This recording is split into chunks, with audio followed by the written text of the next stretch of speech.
Your competitor just got featured in Forbes and their product isn't even as good as yours. They're getting press because they understand how media works, and you don't. Not yet. We're going to break down how media decides what to cover and why your pitch is getting deleted before it's even read. Then I'm going to show you a real example. Two companies in the same space, similar size, similar product. One of them landed 47 media features and used that to raise $2 million. The other one is still completely invisible. We'll look at the system behind consistent press coverage and why the gap between you and your competitors gets wider every single month you wait. The reason journalists delete 90% of the pitches in their inbox has nothing to do with how good your business is. It's what you're sending them. Most founders write pitches that read like sales emails, and journalists treat them exactly like that. The reason is simple. Journalists are not looking for great businesses to feature.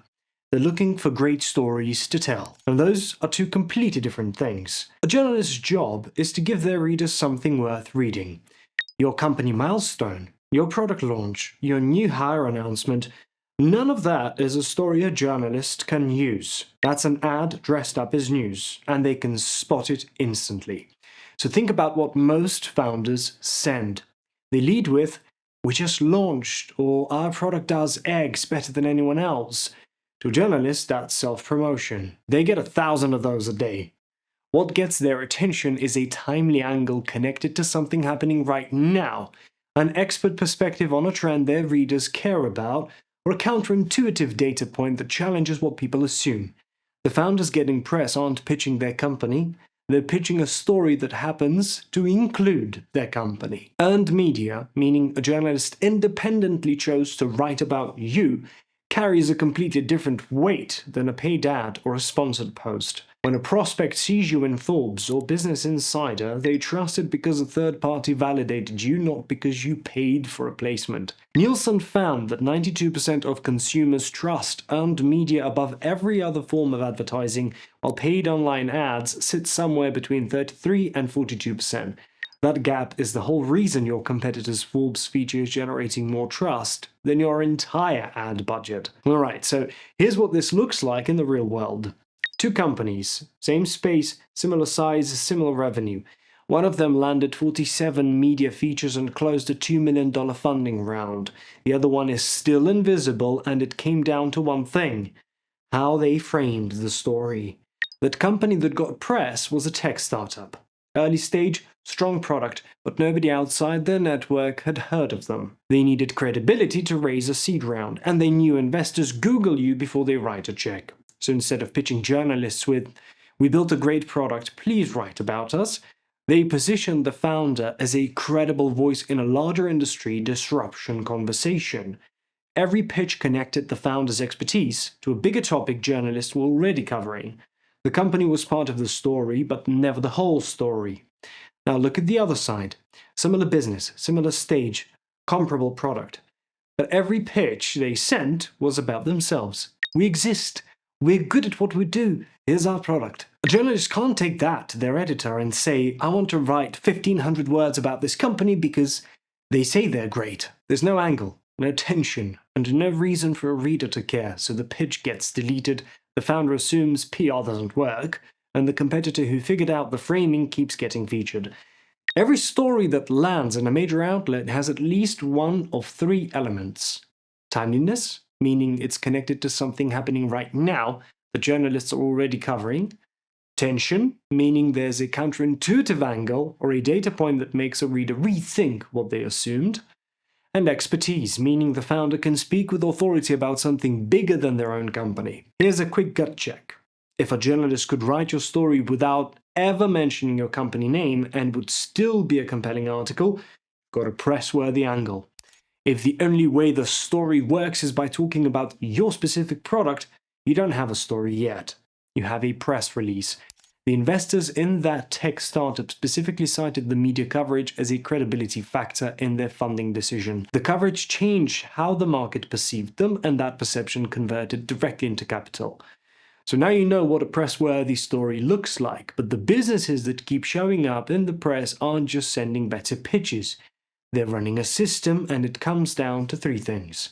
The first one is targeted outreach. The instinct most founders have is to blast their pitch to 500 journalists and hope something bites. That's the fastest way to get blacklisted. The businesses getting consistent coverage are identifying the 5 or 10 journalists who cover their space, understanding what those journalists are working on, and sending them something they can use. Most founders don't even know the names of the reporters who cover their industry. The ones getting press do. The second piece is timing. The companies getting featured aren't creating news from scratch. They're watching what journalists are already writing about and positioning themselves as the expert source for those conversations. When a journalist is writing about the trend in your industry and they need someone to quote, the question is whether they know your name or your competitors. The businesses that monitor what's trending and pitch into those conversations are the ones who get the call. And the third piece is relationships. The ones who keep showing up have someone maintaining real relationships with journalists over time. Not sending one cold email and giving up when they don't hear back, but building trust so that when a journalist needs a source, they already know who to call. Most founders send 2 or 3 emails, hear nothing, and conclude that PR doesn't work. They never had a strategy in the first place, and once you have one credible placement, the next one gets easier. When a journalist is deciding whether to feature you, the first thing they do is Google you. If they see you've been covered by other credible outlets, you become a safer bet. Every placement builds on the last one. We saw this with a law firm we worked with. They started getting regular TV appearances, and that broadcast credibility drove a 300% increase in new client cases. Each appearance made the next one easier to land. Every month your competitor gets a placement and you don't, the gap between you doesn't stay the same. It gets wider and it gets harder to close. There's a cycle that drives business growth through media, and it works like a flywheel. Visibility leads to authority, authority builds trust, and trust converts into revenue, whether that's clients, investors, or partnerships. Your competitor has this loop running right now. Every article, every podcast, every feature spins it faster, and yours hasn't started yet. So the gap isn't just about press clippings, it's about the downstream effects on their pipeline, their close rate, and how the market perceives them compared to you. This is why you lose deals to competitors who aren't as good as you. A prospect evaluates 2 companies and Googles both. One has features in outlets like Forbes, Business Insider, and a handful of industry publications. The other has a LinkedIn page and a website. That prospect has already made up their mind before the first sales call, not because the featured company has a better product, but because they have more perceived authority.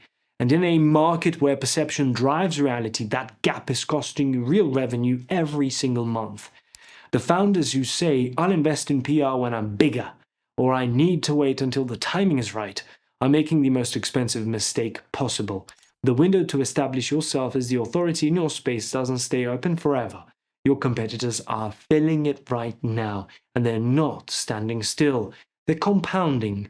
The good news is the flywheel works just as well for you once you started. The system is the same. The right story angles, the right journalists, the right timing, and consistent execution. You just have to start. And look, if you're watching this and thinking, "I get it, but I don't have time to figure out journalist relationships and story angles and pitching timing on my own," that's exactly what we do. At Otter PR, we've built the system I just walked you through. We're a 2-time Inc. 5000 company, ranked #1 on G2 and Clutch, and we guarantee media placements every single month in outlets like Forbes, Business Insider, and Wall Street Journal. We've got over 5,000 journalist relationships, built over 300 combined years of media experience, and we have real journalists on staff who know what makes a story land. And we don't do strategy decks and hope for the best. We pitch, we place, and we execute. And that's the difference. If you want to see what a PR campaign looks like for your business, click the link in the description and book a free strategy call. On that call, my team will map out which outlets make sense for your goals, what your story angles look like, and what kind of results you can expect in the first 90 days. Alright, if this helped you see what you've been missing, drop a comment and let me know. And if you know a founder who keeps watching their competitors get press and can't figure out why, send them this one. I'll catch you in the next video.